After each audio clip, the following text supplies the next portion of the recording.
From the Sky News Centre, this is Paul Murray Live. Thank you, Sherry Baby. From one passionate independent woman to another, not me, but our wonderful mate Megan Kelly.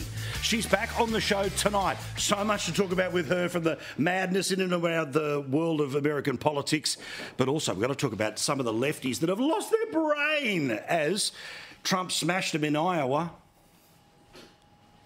Well, I hope the people that are voting for Trump in these primaries enjoy the tyranny that may be coming to this country, because the tyranny is what it's about. You voted for a guy who said, come, risk your lives for the Grand Wizard. Come in the snow and the sleet, because I am more important than your life. Megan doesn't miss. She'll be up a little bit later in the show. The great Bronwyn Bishop is here as well. We are just getting started for a big night here on Sky News Live. So let's start with Australia Day, a couple of weeks away from our National Day. Now, many countries have national days, and some of them go back a long way, some of them go back not that far. But Australia Day in 2024 is, of course, yes, the political back and forth. Well, at least for the people who talk about it. For the vast majority of Australians, it's a day off. For some, they take to the water. For some, they go to barbecues. For some, they celebrate the citizenship that has just been bestowed upon them. But in reality, for most Australians, it's a nice day to remind ourselves that when, particularly this year, we've seen so much of the world in an awful lot of trouble. Geez, this joint is good. Even when we had a big contentious debate last year that basically broke 60-40 and nothing bad happened as a result of the conversation. But of course, media types like Madonna King and others are writing for union superannuation news websites like the New Daily, and they're constantly demanding a solution to the Australia Day mess. Now, only they consider this to be a mess of a day. Now, I know there's the Invasion Day crowds, but that ain't the majority of Australians. The majority of Australians, if not all Australians, are completely aware of what was here prior to the English, but what is here before us all in 2024, the blank page of the history that has not been written by the people that have come to this country either very recently or in previous generations. There's an opportunity for us all to work together and to walk together with a full and absolute understanding of history and its past. Now, the plan, of course, of lefties was that eventually the National Day would move from January the 26th to whenever eventually we got a republic.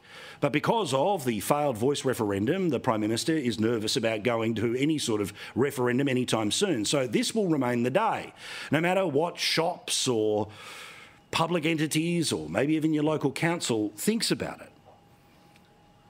But it is local councils that are the ones who have decided to take it upon themselves that even when their councils can't pick up the bins, like, say, Queen Clover Moore's in Sydney, it's more important for her to have an important stance on this day.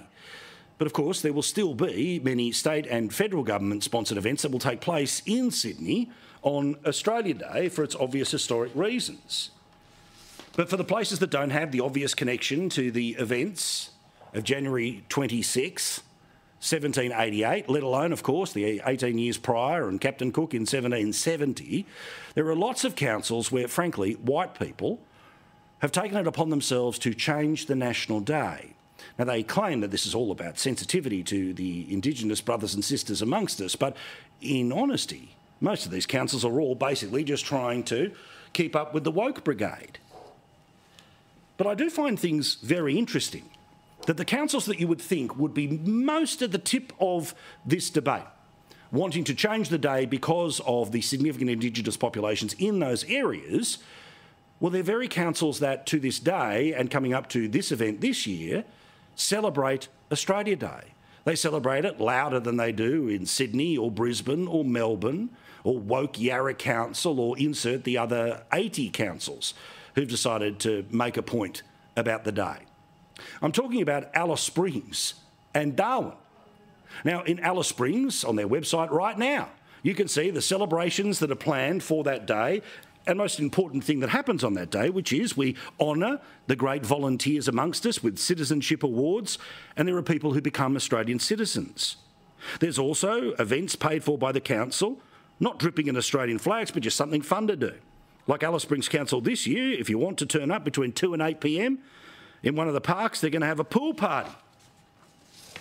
Now, Darwin Council, if you check their website, they're quite reverential about it too, but lots of other things happen in Darwin on Australia Day. Again, the capital of the Northern Territory, the place with very significant connections to the Indigenous communities for the most obvious of reasons.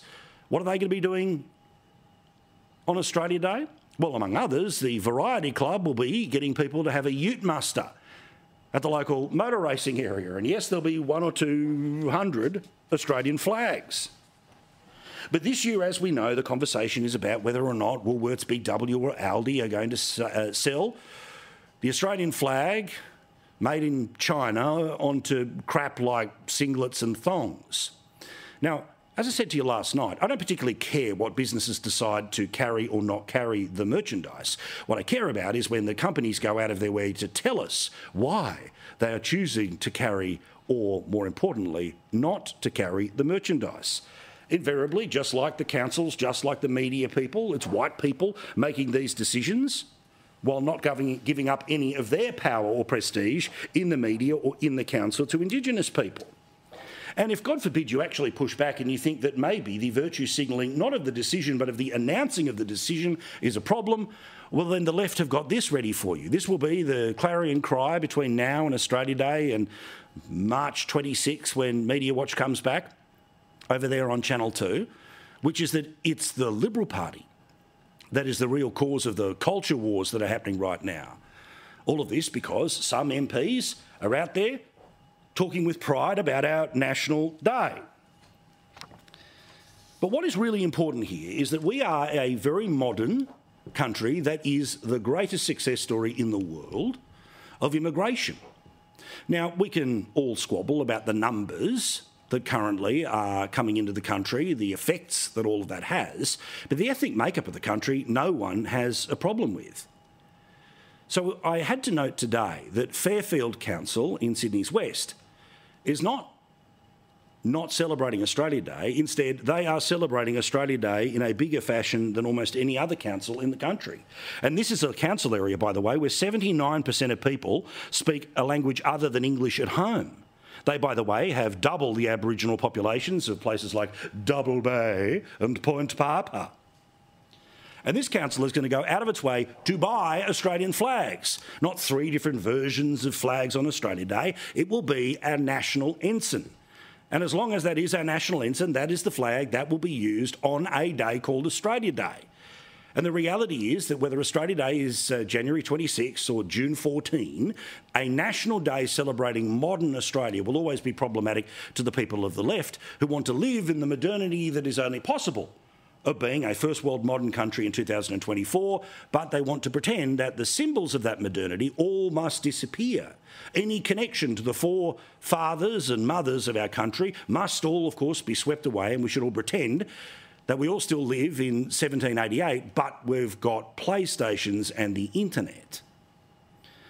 So well done to Frank Carbone, who is the Lord Mayor of Fairfield. This is a bloke who loves Australia and is completely aware of the ethnic makeup of his area. He doesn't hide behind cultural diversity as a reason not to celebrate Australia, but instead believes in celebrating Australia behind a unifying symbol that is our national ensign. And that's why Fairfield Council is going to spend thousands of dollars on buying things that have the Australian flag on it, so the day is celebrated amongst those who have come to the country quite recently. Mayor of a Western Sydney council has asked his council to hand out free Australian flags on January 26. Fairfield Mayor Frank Carbone has taken aim at supermarket giants for scrapping Australia Day merchandise and says it's against Australian values. Oh, I do love when the woke newsreader can't even pronounce Frank Carbone's name. So while the Sydney Morning Herald, the Guardian, the ABC and all the rest of them will try to pretend that this year's Australia Day and anyone who wants to fly a flag is stuck back in a white picket fenced 1950s view of Australia, hence cartoons and clever little poems like this crap that's served up by the Channel 9 newspapers recently.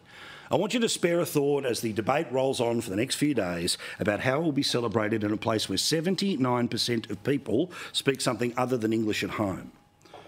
dare I say, the real Australia, the true Australia, the new Australia, the future of Australia, it's kids like these ones that are going to be at the local pool on Australia Day, which ironically will be exactly what's going to be happening in the heart of our country in Alice Springs, where other kids will be at a local pool that is paid for by the local council. Now, inevitably, we will cop it for even saying that we are pro-Australia Day. But you don't get to turn around and tell me what I think Australia Day means. You don't get to turn around and pretend that a recognition of our national symbol on our national day is a racist experience. As I said last night, I'm fully behind the idea of a day on the 25th and a day on the 26th. So we can mark both. I'm completely pro a Mabo Day or an Indigenous Exceptionalism Day, no question about it. But the idea that Australia must not have a national day because it is offensive to white people who want to be aggrieved about what happened to Indigenous people about 250 years ago, while people from other parts of the world come to the country and celebrate that day, tells us everything that is wrong with those that lazily, reflexively want to do away with a day that people who are new to the country, that are the future of the country, that look like the modern and future Australia, are the ones that are actually celebrating the day louder than the people who you would think would have been celebrating it for longer. Now, today, the Chinese ambassador decided to call together the assembled Australian media. And he decided to have a press conference. But as always, it's not really a press conference. It's just an opportunity to listen to China screeding about how they believe Australia should behave better, which basically means never call them out, and that this government is having better relationships on China because it doesn't call China out. But what I thought was quite amazing was, as you know, the press gallery in Canberra, when they want to hold truth to power, they don't mind yelling a question at someone powerful. This is a typical example of your everyday press conference in Canberra, where everyone's trying to have a crack at an open democracy. Whoa.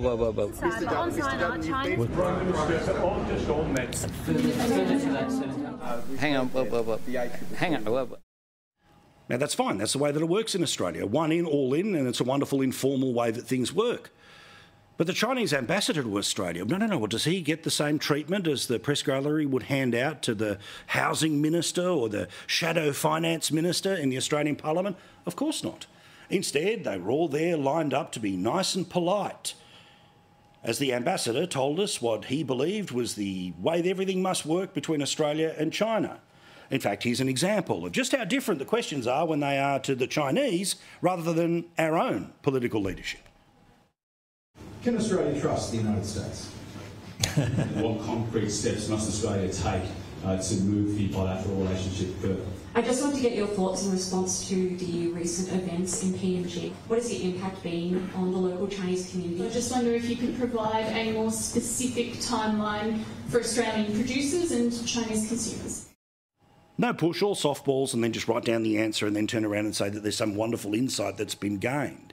Yet again, another example about how China plays the Australian media off a break, how this bloke will turn up every now and then at the National Press Club. In fact, he will be invited to the National Press Club, where several members who are elected to our federal parliament are not welcome because their opinions are just too radical.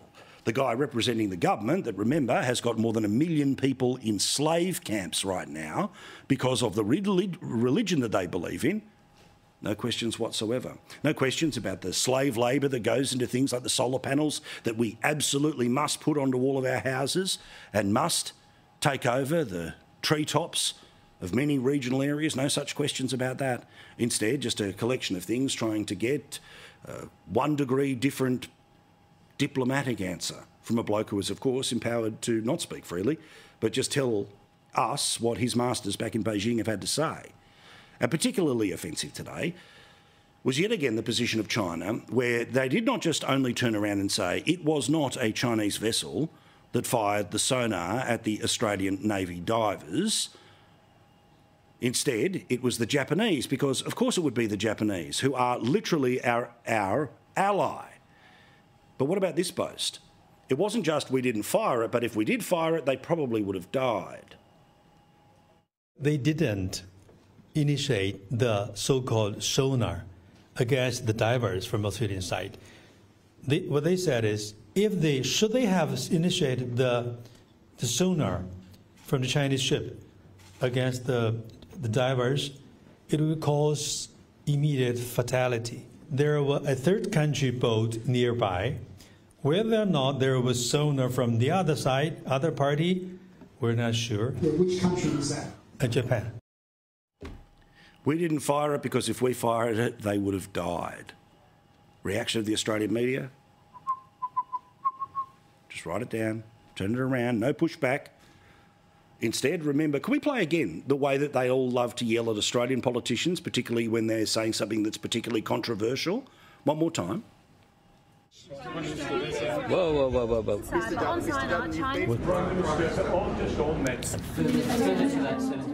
Hang on, whoa, whoa, whoa. Hang on, whoa, whoa. And then the Chinese ambassador who says if we had fired a sonar at Australian divers, it would have killed them. They didn't initiate the so-called sonar against the divers from Australian side. What they said is, should they have initiated the sonar from the Chinese ship against the divers, it would cause immediate fatality. There was a third country boat nearby. Whether or not there was sonar from the other side, other party, we're not sure. Yeah, which country was that? Japan. Seriously.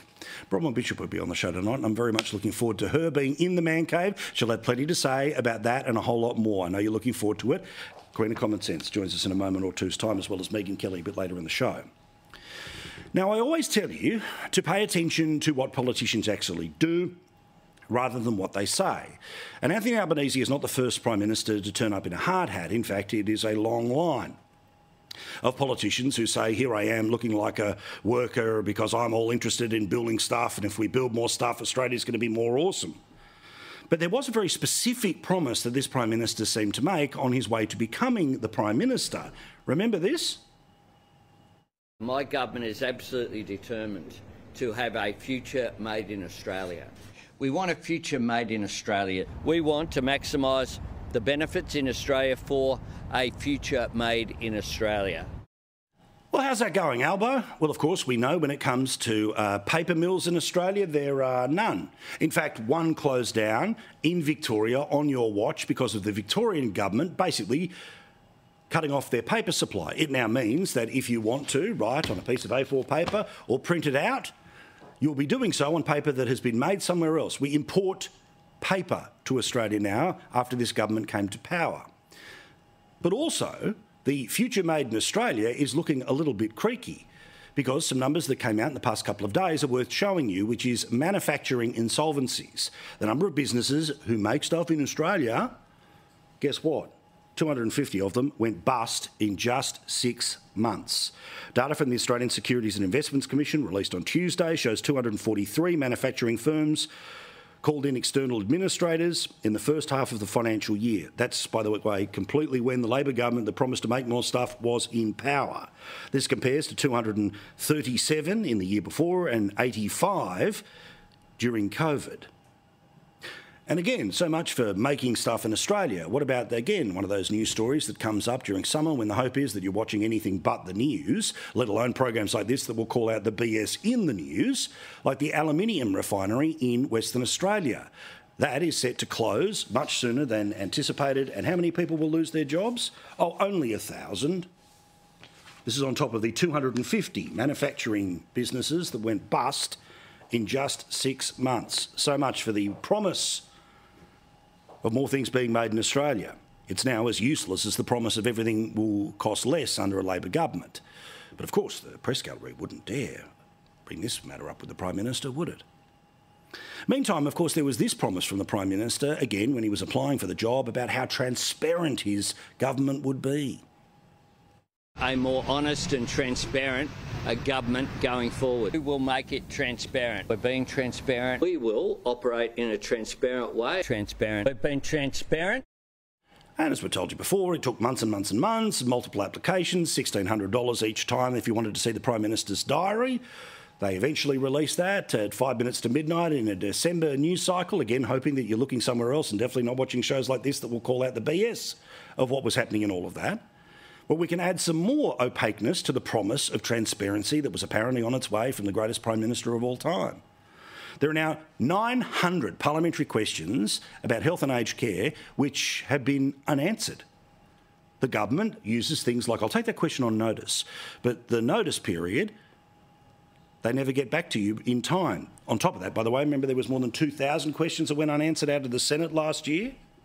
Well, another example about how it's another broken promise from the broken promise Prime Minister, which again is in relation to the National Disability Insurance Scheme, a wildly out of control version of Medicare for people who have a disability. A great idea, but as we all know, its numbers are going through the roof, costing billions and billions and more each and every year. Well, the Prime Minister has promised that he was going to rein in the scheme, and that was back in April of last year. There were some announcements about a plan to do that, but guess what they're not revealing? How they're using the modelling or the economic data to come to the decisions about who does and doesn't qualify for the NDIS. But, you know, they're really transparent, right? Remember, pay attention to what they do, not what they say. It's why I'm so sceptical about the supermarket inquiry. The reality of it is there'll be lots of noise and CEOs will be dragged in. Newspapers will go nuts for it. TV at 6 p.m. will pretend that this is doing something about cost of living. But the reality is that one of the many costs that are on supermarkets are things like energy, which continues to go up by the best part of 20% each and every month, let alone, of course, new taxation, which has been put in place by this government, not previous government, this government, on trucks. That will, of course, be the ones using the diesel to move the goods from the farm to the supermarket, but nothing to be seen there. But at the state level, this matters too, not just what they say, but what they do. The Queensland government may well have a new captain, but the ship should be the Titanic. The iceberg that it hits is its own BS. Now, youth crime in Queensland is a horrific problem. It has been for years. I have no doubt that when the youth crime stats come out a little bit later this year, it will be down. Why? Not because there's a reduction in youth crime, but because, as we told you, 10% of youth crime last year was to do with drug possession. That has now been effectively decriminalised, which means magically the number will go down by 10%. And the bloke who will be hoping to make you think that he's done the job that Anastasia Palaszczuk couldn't do, which of course is the Queensland Premier, old slimy Stephen Miles, with a sort of smarmy look and doctorate that isn't about helping anyone, instead it was a doctorate in unionism. Well, he was part of a government that tried to tell us that one of the solutions to the problems that have been taking place in North Queensland, particularly Cairns, would be that there would be GPS monitoring tags that would go onto young criminals. This, of course, was a great outrage in the Turnbull Times, but guess what? Youth crime in Cairns is still a major problem. It is a very significant issue, and whether there is a flood or a cyclone or it's a great weather day, the problems persist in that part of Queensland. Well, we learned today via the Cairns Post. Guess how many people have actually had a GPS monitoring device attached to them? Zero. None. Watch what they do, not what they say, not what they promise. Instead, pay attention to what they do. Now, let's talk Teals. Now, for obvious reasons, we all know that this is a political party that pretends to be an independent movement. It pretends to be about a whole collection of disaffected Liberals, but it's really a bunch of Greens pretending to look like people who maybe one day used to vote Liberal, but by their own admissions, not many of them have voted Liberal at any time in the past. It is a brilliant hack of our electoral system. Because in Australia, it's not first past the post, it's not those with the most votes who win. Instead, it's a scenario of preferences. Now, in many seats in many places, that of course means that if the Liberal Party is going to win, it has to have a primary vote in at least the mid-40s, with a hope that some of the right-wing, smaller parties like, say, United Australia Party or One Nation may give them the preferences to get over the line. Otherwise, if they have anything below the mid-40s as a primary vote, well then basically a Melbourne Cup field of people preference the Teals. And as long as the Teals end up finishing one vote in front of Labor or one vote in front of the Greens, then all of those preferences go to them, and then magically you have a new Teal MP. Now, interestingly, we know that this has been a very successful campaign which has got several seats in Victoria and New South Wales and even one in Western Australia. Well, something that, again, happened over summer when the hope was that none of us would be paying attention, let alone you'd be watching a show like this that's really paying attention. We learn that the Teals are going to make a run on southeast Queensland. Now, there's two seats in particular that apparently the same people that have funded these people in the past are going to search around and try to find a candidate to play the preference game, to take a couple of further seats off the Liberal Party, deepening its problem of never being able to get to 76 seats, meaning we have a permanent centre-left government in Australia. The two seats that they're going to be going after is the seat of Fairfax on the Sunshine Coast. Most notably, this is the areas in and around Maroochydore on the sunny coast. And its local MP is Ted O'Brien. Ted O'Brien is, of course, the Shadow Energy Minister who, among other things, apparently the crime that he has done and the reason he must be flushed from Parliament is because he is pro-nuclear energy. Something that, of course, more than half of the country has already said they support the removal of the ban on nuclear energy. But let me show you how the numbers work here and why the idea that the Liberal vote, in order to defeat a Teal, needs to be deep into the 40s, otherwise the preferences work against them. While in the seat of Fairfax, on a two-party preferred, you would say this is a pretty safe seat, nothing's going to happen here. Liberal Party close to 60%, Labor Party close to 40%. But then turn around and have a look at the primary vote of the last election. The LNP got 44%, Labor and the Greens. Well, they ended up with about 36% between them. The preferences of One Nation and the United Australia Party, well, that was able to get the Liberal Party over the line. But imagine if you were able to get somebody who was able to take, say, 10% of the vote. A little off Labor, a little off the Greens, a little bit off Labor. Well, then they ended up in a scenario where, in a two-party race, they would end up being a very serious challenge to that particular seat. That's how this game works. The other one is a seat which is currently being held by Karen Andrews, the former Home Affairs Minister. She will be retiring at the next election. This is an area in and around the Goldie, like Robina, beautiful Burleigh Heads, Coolangatta, my spiritual territory, all of these places, as a Gold Coast retiree. One day I'll be able to set up the man cave there and we'll do the show from the balcony each and every night. Well, this is the seat of McPherson, where, again, it's basically the best part of 60-40. But when you have a look again at the scenario of the primary vote, it is pretty much the same as Fairfax. So for the Teals to get there, they need to get more votes than the Labor Party or the Greens, which means they need to end up in the high teens or the early 20s. They can do that by Greens and Labor voters coming off and voting for them. But if they're able to pretend that they are there for a whole bunch of disaffected Liberals, well, then they're able to maybe play the run again. Now, if they don't win the seats, they end up making them marginal, and then everyone on the ABC says that at the next election, the Liberal Party will definitely lose. Not helping the situation is that those that have put their hand up to replace Karen Andrews, every one of them is a bloke. Now, if there's one thing that we have learnt out of the Teals' experience is that if all four people that are going for Liberal Party pre-selection are going to be blokes, the opportunity for the Teals to turn around and to say to the very vast majority or a very significant number of people who are between the ages of 35 and 55 and females, and particularly that part of the Gold Coast, there's no greater poison than to turn around and say, yet another bloke, who of course would be replacing a woman, but that doesn't matter. But watch this space. The Teals are going to try to move further up the North Shore in Sydney, the seat of Bradfield. They'll try a major attack on that. In fact, the Teal who ran at the last election literally set up an office for the past couple of years pretending that they are the MP. This was a place that did vote yes during the voice referendum, so there is every chance and possibility that the Liberal Party could lose a seat there. But if all of the Teals get re-elected, plus a couple more, and maybe something happens in southeast Queensland, then obviously it'll be very bad news for the Liberal Party, but it will mean that the Teal Party, which of course it is, could end up in a scenario where they're not just going to be the tail that wags the dog, they'll almost be half of the dog in a minority Labor government, which looks like the reality after the next election.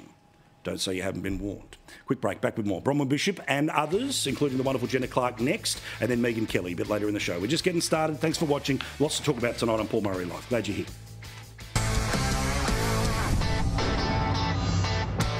So good to have Bronwyn Bishop back in the man cave, exactly where we love her to be. Hopefully you had a wonderful summer, my friend. I did indeed. Well, and the lady who's still enjoying the fact the sun's up in Perth is, of course, none other than Jenna Clark from The Australian. Wonderful for you as well, my friend. Now, both of you, of course, during the COVID time and after, and maybe if there's a quick last-minute request, you've all done a little appearance on television with Zoom, okay? Now, obviously, we've seen plenty of examples where this becomes a little bit awkward, sometimes when people's kids come in or something funny happens. But I think we have a new champion, which was a bloke called Dick Morris. Now, Dick Morris was a bloke who used to work for Bill Clinton and now sort of floats around the edges of American media, kind of pretending to be a Trump guy, and clearly was staying at somebody else's house when he was doing coverage out of Iowa, because look who just walked in from the garage.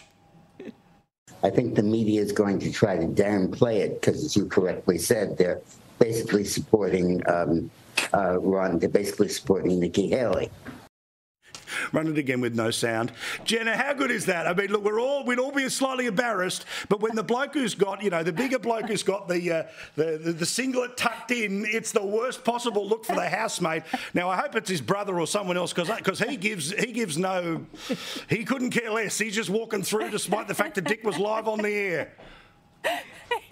Well, my boyfriend's been missing for a couple of years. Turns out he's in Iowa. Where have you been, Joel? There you are. Good to see you. Yeah, well, good to see. All right, now let's get back to some serious matters, including today. The whole tenor of China inviting a bunch of reporters from Canberra before Australia Day, essentially with a lot of people that have been working over summer, to sit around and cordially write down the latest passive-aggressive threats that come from China, was something that I had to notice today, especially the different tone. I mean, you know that you've sat there as all types of different things in the Parliament, and when 10 of them are together, they act as a pack, they all scream at once, but when it's the Chinese, we all just follow the agreed set of questions, we write down, we never push back, we don't say anything naughty. It's unbelievable. I mean, the leadership of this country is so weak, and it is so kissing the hand of the hand that holds the whip. China wants us as that vassal state. Correct. We had a Prime Minister who refused to stand up for our own serving personnel when the Sona incident occurred. Today they denied it was even then. Correct. Because if it was us, we'd kill you. Yeah, but Albanese had the hide to say today that, we did protest, pretending it was him.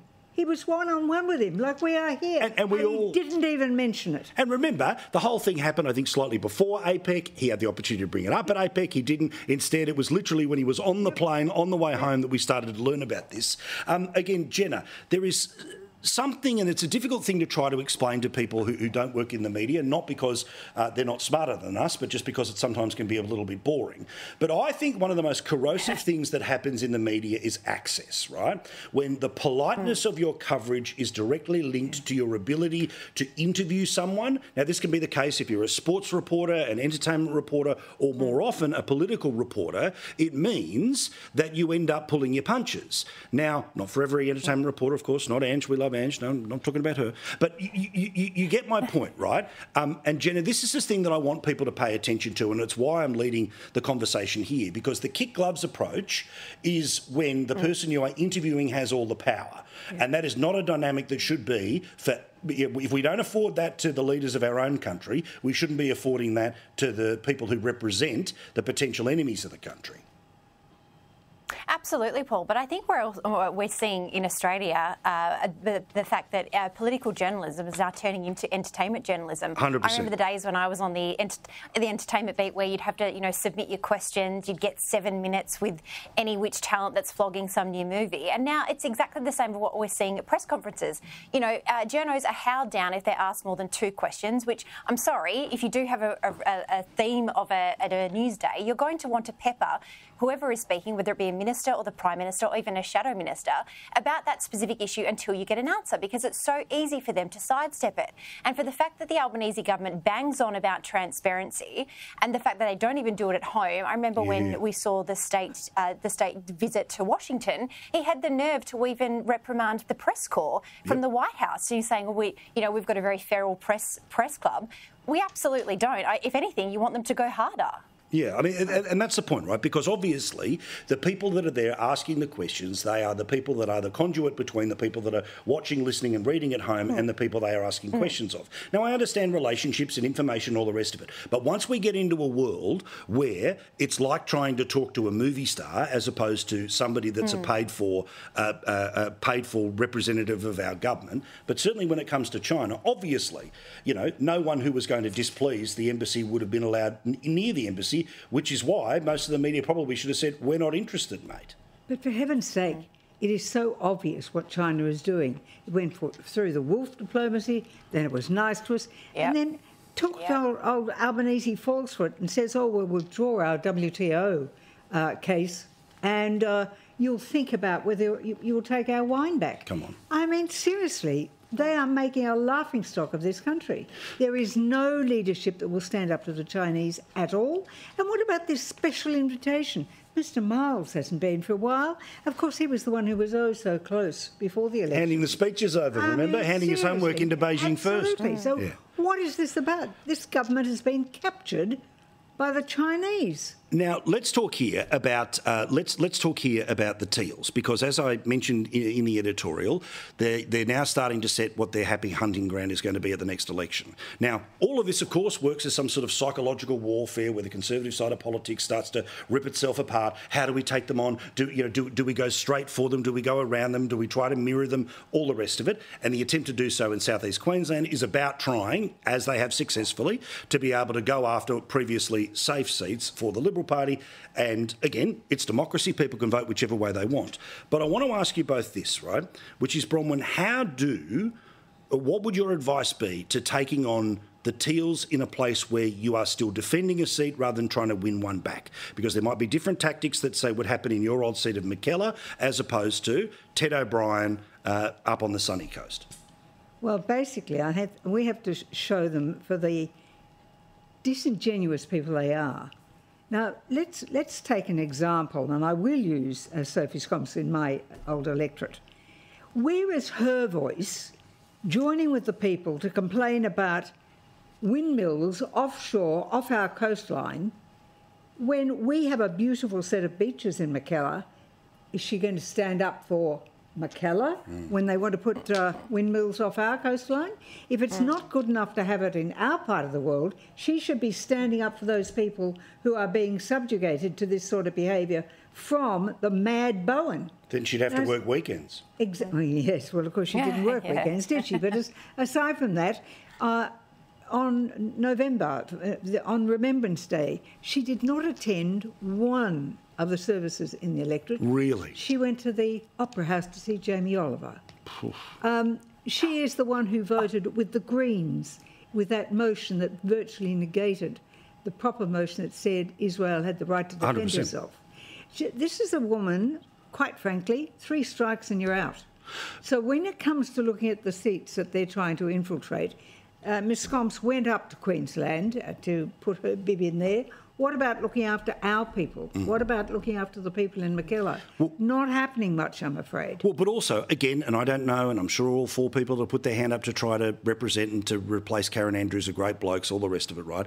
But, Jenna, you would have to agree that if you've got an open seat and the Teals say they're coming for it, automatically pre-selecting a bloke is problematic because it feeds into the narratives that the Teals in part want to use. I mean, you've seen this, of course, with Kate Chaney in Chifley. We'll again see, not Chifley, sorry, in Curtin. And we'll see what happens with her at the next election. But what's your advice, is your advice that these people can be defended and defeated, or is the reality that that the hack is so good, wherever they deploy the hack will work?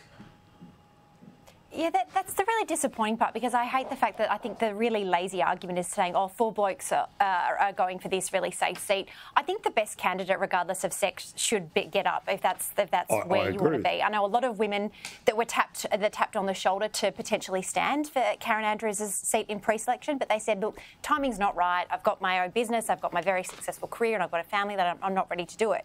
I think the issue is it's not about the fact if you're just going to put up a woman because you're going against a bloke who's got great credentials credentials and the woman has great credentials. What do the Teals stand for, especially in places like Perth, Melbourne and Sydney, those inner city seats that they are really targeting, and now southeast Queensland? If they could come up with something that is an actual, a tangible policy, rather than talking about energy emissions when energy isn't even created in your electorate, because at the end of the day, people are going to start knocking on your door, probably, on the weekends, heaven forbid, if their power goes out for even 12 hours. If that is the worst case scenario, and it's especially going to happen in Queensland, given, all of the hand-wringing over coal. And look, part of the play here, again, and as we've talked about, the whole play of the Prime Minister is to try to sort of Trumpify Peter Dutton. Part of that, of course, has been the reaction to the stuff in and around Australia Day. But they've underestimated him multiple times, certainly when it came to The Voice. They got their head handed to them in places like Queensland. I think it's not exactly the same play, but I think that they shouldn't be assumed to have had no potency. But what do you think?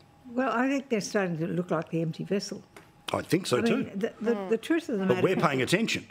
The thing is that we now, in Peter Dutton, have a leader who is standing for something and out there prepared to fight on the line. Yep. Now, let's go back to the Voice question. Yep. He took a very firm line. I told you all along that we're going to remember. But the bottom line is that in Mackellar, for instance, it was 50-50 because we went out and worked at it. Good point. And the same in Curtin. Yeah. And I think that you've got to take them on. And that means you've got to have a full-on campaign. They will have money. They'll have money that comes in from their Mr. Moneybags. Well, they may not, though, because, of course, remember the electoral funding bills are all going through. We'll just watch this space. There's going to be a lot of interesting things around it. I've got to go because Megan Kelly's standing by from two powerful women to another. We'll see you again next week. Love you, Bronwyn. Always great to have you back. Lovely to see you too, Jenna. All right, quick break, back with more. Megan Kelly from the United States. So much to talk to the great lady about, and we'll be doing it in HD, which makes it even better. It's been too long, but who cares about that? Because guess who's back for 2024? Our favourite person in the media world, none other than the wonderful Megan Kelly, joining us from the United States. And isn't there a bit of news for us to talk about this year? There certainly is. Happy New Year to you, straight from Donald Trump, who's feeling really happy today.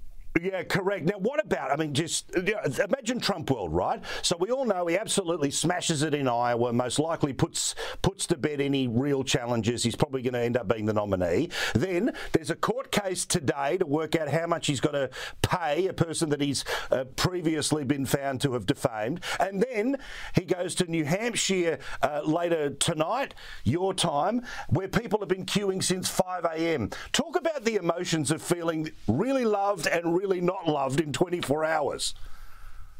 I don't think Trump ever feels not loved. He doesn't have that gear. I think everybody who runs for president and certainly makes it has a bit of narcissism. Trump is definitely a narcissist, and it works for him. And I don't think if you're a narcissist, you don't think about anybody not loving you. It's why you get so mad when people aren't nice to you or don't see you as amazing as you see yourself. Like, I don't get it. It's like the information isn't flowing the way the circuit breakers have made it, set up to flow. Anyway, it is amazing to see the people standing out in very cold temperatures in New Hampshire just to catch a glimpse of him. And look, it speaks to the thing about Trump. He's not just the former leader of the free world and the guy very possibly going to be the next one. He's a star. He's a celebrity. And it's like he's literally the most famous person in the world now. And once he's back on the national stage and he's getting his swagger back because he got this big victory last night and he's really looking he's definitely looking inevitable for the nomination, maybe beyond that. People just want to catch a glimpse of him. They want to be there to see the magic. And I'm sure the rallies are going to be repopulated in a way they haven't been recently. It's all starting to flow for him. Now, obviously, there are, cable news shows that are covering the election in real time, and you've had that experience, as have I, which often means there's sometimes some really stupid things that get said or some over-analysis that happens. The joy of this quick conversation is we can just straight shoot here. Trump's going to be the nominee. Literally, it's a court. That's the only reason that he would not end up being the person on the Republican side of the ballot. I know that, yes, technically there's New Hampshire next week and then there's South Carolina a month after that. But if people are willing to sit in the snow from 5 a.m. for 12 hours to see you, and then you're beating Nikki Haley in her home state, it's game over. It's done. Look, even if Nikki Haley wins New Hampshire, it's done. I mean, realistically, with all due respect to her and Ron DeSantis, DeSantis, it was not a win. It was nothing close to a win. He did not, quote, earn a ticket out of Iowa. He needed to beat Trump. The only way for them to wrest control of this thing away from Trump, who was already running away with it in the polls, was for DeSantis to handily defeat Trump in Iowa, for Haley to do the same to him in New Hampshire, and then to reset the field by the time they got down to South Carolina, so that maybe one of them could take it away from him there, weakening him before we go into Super Tuesday. He beat them both by 30 points plus in Iowa yesterday. She is not well positioned to win. There was only one poll showing her within, I think, 7 points of him in New Hampshire. All the others have shown him handily beating Nikki in New Hampshire. And she didn't do anything last night to change her trajectory. She's like, I can now officially say it's a two-person race. Between whom? You're not one of them. I don't know what she's. So, look, I respect that they're running, and I don't want to say as a journalist you're done, but as a commentator, it certainly looks to me like they're done, and it's fine to let it play out. We've only got another couple of weeks left of this, but that party needs to get behind Trump as soon as they come to reality, and robustly, because it's now in, I think, the country's best interest, but certainly in the Republican Party's best interest, to make sure he is adequately funded to defeat these legal challenges.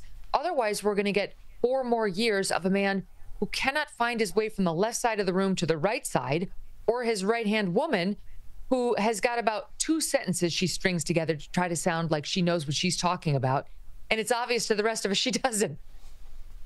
Now, obviously, Vivek Ramaswamy, he got single digits and he went, that's it, I'm out. But he straight away endorsed Trump in the same speech as when he was pulling out.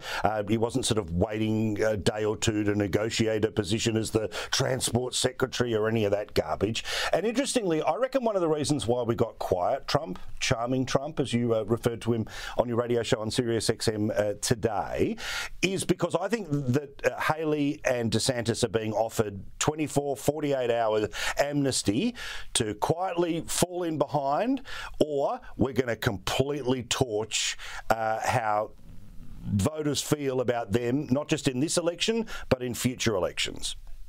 That's an interesting theory. It could be. And look, they have nothing to lose at this point. They know they're not going to get this nomination. They may be thinking, I want to be second in line just in case he falls apart. But that, too, would require Trump's endorsement. That, too, requires Trump to say, OK, I'll pass the baton to you in this imaginary world in which he's sitting in a prison saying, gee, I guess I can't do it. Who do I pass the baton to? All this is make-believe. So it's very hard to tell somebody who's losing that they've actually lost and it's time to throw in the towel when they've given it their all.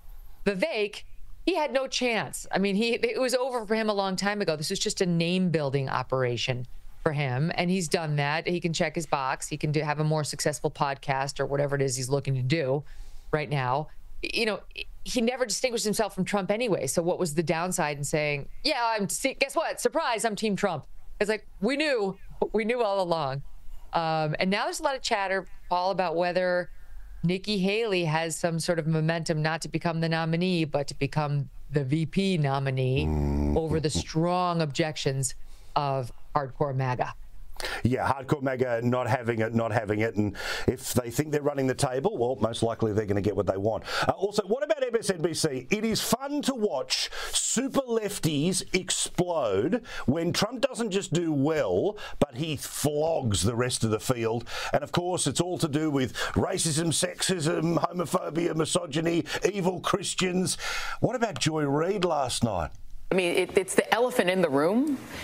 She's still a brown lady that's got to try to win in a party that is deeply anti-immigrant and which accepts the notion that you can say immigrants are poisoning the blood of our country.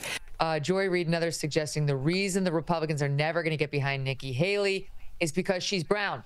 She has brown skin, and the Republicans hate people with brown skins. They hate the black people and the brown people. Everyone knows this, and that's why Nikki Haley, who was governor of a deep South state, who was made UN ambassador, and who, is atop the polls after Trump right now, is secretly loathed by Republicans. I don't quite follow the rationale. All right, love you. We'll see you next week. See you, Paul. That's our show tonight. Don't forget to send me emails, paul@skynews.com.au. See you tomorrow. Here's the late debate.